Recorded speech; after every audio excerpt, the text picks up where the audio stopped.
बुलढाणा जिल्ह्यातील लोणार तालुक्यात असलेल्या चिखलाकागड येथील पुतळा वादाचे पडसाद आता संपूर्ण जिल्ह्यात उमटू लागलेत।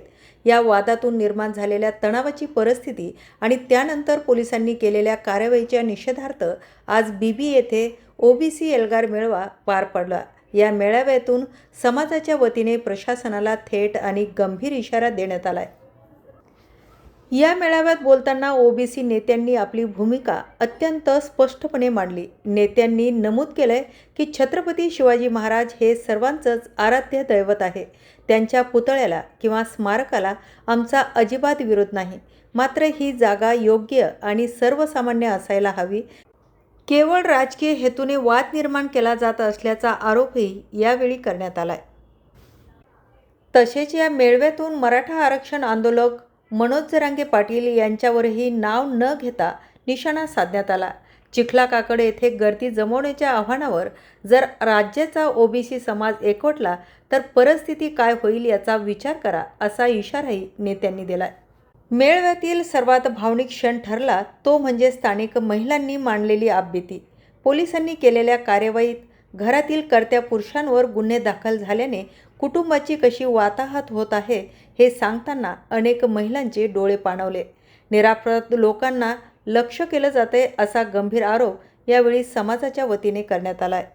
दुसरीकडे या वादात विद्यार्थ्यांचं भवितव्य टांगणीला लागलं आहे, तर मेळाव्यात उपस्थित पालकांनी असा दावा केलाय की 10वी आणि 12वीच्या काही विद्यार्थ्यांनाही या प्रकरणी ताब्यात घेण्यात आले। त्यांचं करिअर बर्बाद करू नका, त्यांना तातडीने परीक्षांसाठी हजर राहू द्या, अशी आर्त मागणी विद्यार्थ्यांनी आणि पालकांनी प्रशासनाकडे केली। सध्या लोणार तालुक्यात या प्रकरणावरून वातावरण चांगलंच तापलंय। प्रशासनाने सर्व पक्षाशी संवाद साधून सुवर्ण मध्य काढावा, अन्यथा हे आंदोलन अधिक तीव्र होईल, असा सूर या मेळाव्यात उमटला। आता या मेळाव्यानंतर प्रशासन काय भूमिका घेतंय याकडे सर्वांचं लक्ष लागलंय। या बातमीचा आढावा घेतलाय बुलढाणा जिल्हा प्रतिनिधी रघुनाथ आघाव यांनी। जरांगेचा मी या ठिकाणी संपूर्ण वंजारी समाजाच्या वतीने आणि ओबीसी समाजाच्या वतीने जाहीर निषेध करतो। आमच्या ज्या युवकांवर या ठिकाणी खोट्या पद्धतीचे गुन्हे दाखल केलेले आहेत त्याचा सुद्धा मी या ठिकाणी जाहीर निषेध करतो। ज्या फौजदार चंद्रकांत पाटीलच्या समोर ही घटना घडलेली आहे त्या पाटलांनी या ठिकाणी स्वतः त्याची चौकशी लावावी की कपडे कुणी कुणाचे फाडले, व्हिडिओ कुणी व्हायरल केला। कारण छत्रपती शिवाजी महाराजांच्या सैन्यामध्ये सैन्य म्हणून काम करणारी ही वंजारी समाजाची जात आहे। कारण महाराजांनी सांगितलं होतं की हे स्वाभिमानी लोक आहेत, निर्भीड लोक आहेत, इमानदार लोक आहेत, हे छत्रपती शिवाजी महाराजांनी सांगितलं होतं। आणि त्यांच्या सैन्यामध्ये इमानदारीने काम करणारी ही वंजारी समाजाची जात आहे। त्यामुळे आम्ही असं कधीही छत्रपतींसोबत करू शकत नाही आणि त्यांच्याबद्दल करायची कुणाची लायकी सुद्धा नाही। पण या ठिकाणी या प्रकरणाशी ज्याचं नाव घेतल्याशिवाय जरांगेचा दिवस जात नाही त्या धनंजय मुंडेचं नाव या चिखला गावाशी धनंजय मुंडे साहेबाचा काही संबंध नाही। त्यांनी सांगितलं इथं धन्या आला असेल, धन्या असा म्हणला असेल, याला झोपलं तरी धनंजय मुंडे दिसतो, याला झोपलं तरी वंजारी समाज दिसतो। याला एकच माहिती आहे की आपण वंजाऱ्यावर बोललं की आपल्या समाजाने तर आपल्याला टाकून दिले, जेवढे उरले ते बिन जातील। त्याच्यामुळे हा वंजारी समाजाला सातत्याने टार्गेट करते। इतके दिवस फक्त आमच्या पुरुषांना राग येत होता, आता आमच्या महिलांना राग येतोय। मनोज जरांगे आमच्या महिला कधी माईकला लवकर हात लावत नाहीत, पण आज माईक मागून घेत आहेत। याचा अर्थ दुसऱ्या वेळेस जर मनोज जरांगे तू असा नालायकपणा करून वंजारी समाजाला टार्गेट केलं तर आमच्या महिलांच्या चपलांचा प्रसाद तुला एवढंच या ठिकाणी सांगतो। अनेक मान्यवर बोलणार आहेत, मी त्याला घाबरत नाही। एवढंच सांगतो की आपण ओबीसी आहोत, वंजारी आहोत, हाताच्या मनगटावर जगणारी आहोत, कष्ट करणारी आहोत, मेहनती आहोत, स्वर्गीय गोपीनाथरावजी मुंडे साहेबांचा वसा आणि वारसा चंद्र सूर्य असेपर्यंत टिकवण्याचं काम आपल्याला करायचंय. यापुढे अन्याय सहन करायचं नाही, जशास तसं उत्तर द्यायचंय. आणि पोलिसांना विनंती आहे, आमच्या जातीला टार्गेट करू नका, आम्ही शांत आहोत म्हणून आमचा अंत पाहू नका. एवढंच सांगतो. जय हिंद, जय महाराष्ट्र. तो सरपंच आमचा भाषा आहे, आम्हाला त्याच्या मागे जाणं आलं. मग त्याच्या मागे आम्ही गेल्यानंतर तो भाषा असल्यानंतर आम्हाला त्याच्या मागे जाणे आल्यावर आमच्या घरावर संध्याकाळी हे लोक दाडे देईन, लोक दाडे पुन्हा तो पाटील पोलीस आहे तिथं असताना आमच्या घरावर दगड घातले. आम्ही दोघं नवरा बायको मरत होतो, आमचं काहीच करत नव्हतं त्या दिवशी. तरी आम्ही सांगितलं तरी पोलीस पाटला काहीच केलं नाही. त्याच्यानंतर त्यानं आमची कारजूड केली. पण ते काचक वडे आम्ही मरणाचं मेहनती घर बांधलेलं आहे, आम्ही काय करायचं. आणि आता रात्री पण त्याने येऊन दगड घातले. माझे मायबाप गावात आहे, त्याच्या पण ट्रॅक्टर हे फोल्डर रात्री येऊन मग रात्री सांगायचं या आम्हाला पोलीस. आम्ही म्हणलं तरी पोलीस आले का आम्ही हलायला लागलो, आम्हाला हे करा तुम्ही, तरी ते ऐकले नाही. कोण लोक ते कोण लोक आहेत ते आम्हाला माहित नाही. त्याचे कोण लोक आहेत बाहेर गावचे लोक येऊन राहिले आमच्या गावात. आमच्या मालक मरत होते त्या दिवशी कोणाच आम्हाला सारी झालं नाही. त्या पोलीस लोकांना आधी येऊन सांगितलं तुमचं घर लावून घ्या. आम्ही घर लावून घेतले, आम्ही घरातला पुरा ते म्हणे बाई बाई एवढा. काय मागणी आहे तुमच्या? आमची काय मागणी, आमची नुकसान भरपाई भरून द्यावा आणि पोलीस संरक्षण द्यावा आम्हाला. या भूमीला बदनाम करण्याचं काम जे केलं जातं, जिजाऊ महासाहेबाच्या पवित्र भूमीला बदनाम करण्याचं काम केलं जातं, ते हाणून पाडण्याचं काम आम्हाला या ठिकाणी करायचं आहे. आणि या पावनभूमीत सगळ्या जाती धर्माचे लोक ज्या गुण्यागोविंदाने या ठिकाणी पूर्वी राहत होते तशाच पद्धतीने भविष्यात राहावे, सगळे एकमेकाच्या सुखदुःखात या ठिकाणी सहभागी होऊन काम करावं, अशा पद्धतीचं सलोख्याचं वातावरण कायम राहावं यासाठी आम्ही काम करणार आहे. तुम्ही बाहेरचा एखादा व्यक्ती येऊन या ठिकाणी नाचवत असाल, आम्ही कदापि ते होऊ देणार नाही आणि सत्य परिस्थिती या ठिकाणी बाहेर आणल्याशिवाय राहणार नाही. 25 तारखेला जरांगे येणार आहेत. 25 तारखेला जर जरांगे येत असेल आणि ताकदीच्या जोरावर जर जरांगे स्वतःला ते म्हणेल तशा पद्धतीने जर या ठिकाणी प्रशासनाला वाकायला लावायला भाग पाडत असेल तर आम्ही सुद्धा सांगितलं की तो ज्या पद्धतीने ताकद दाखवेल त्याच्या 10 पटीने या ठिकाणी ताकद दाखवल्या जाईल आणि त्या पद्धतीने या ठिकाणी तशाच तसं उत्तर दिलं जाईल.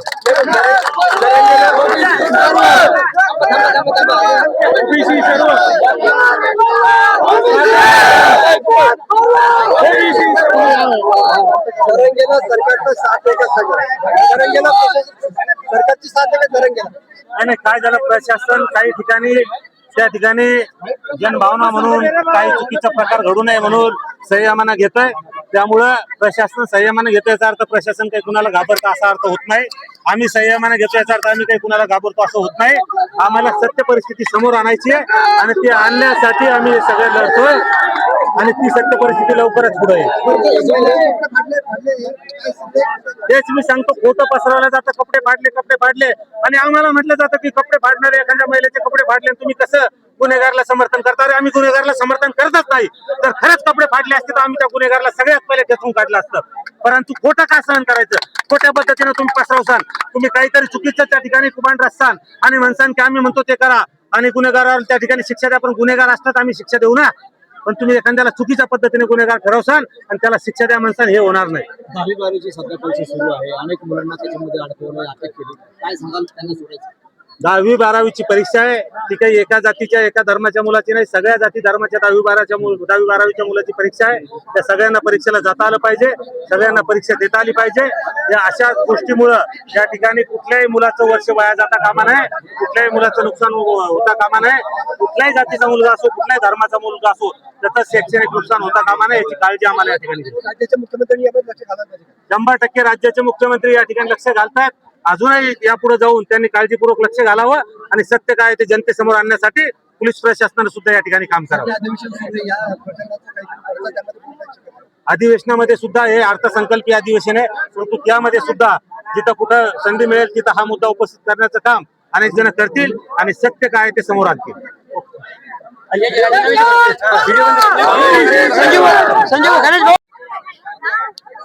या ठिकाणी जो पुतळ्याच्या जागेवरून वाद सुरू आहे त्या संदर्भात आज या ठिकाणी ओबीसी समाजाचा महाएल्गार मेळावा झालाय आणि या ठिकाणी आपण आला आहात.